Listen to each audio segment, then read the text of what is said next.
Hey, happy Sunday, everybody. And there I did it again with the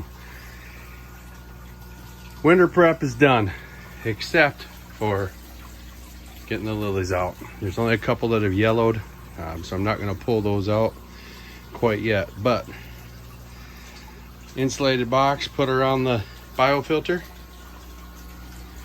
This filter's moved up off the bottom, about 6 inches below the surface. Aeration stones just 6 inches below the surface. That one's just below the surface. Turn my flow way down on my waterfall pump. Also put that up till it's about 10 inches below the surface.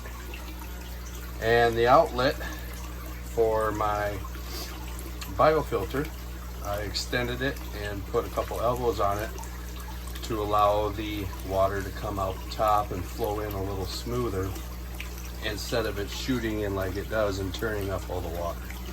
Hopefully that'll allow the bottom to stay a little warmer. Right now inside of this,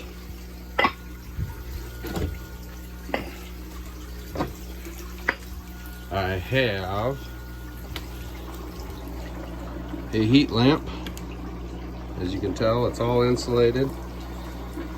I got a heat lamp in there. We're just gonna see how it works today. I'm gonna keep my eye on it while I'm around.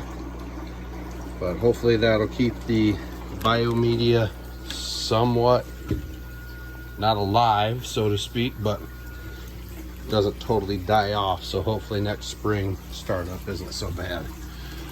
So that's all I got, guys. We're wrapped up except for trimming back the lilies. And like I said, I want to wait till it's a little warmer to do that. Fish are hanging out. Everything's good and clean, ready for the winter. So hopefully this little idea works. Any questions on winter prep, feel free to ask. And again, thank you guys for watching. Keep on investing, keep on improving.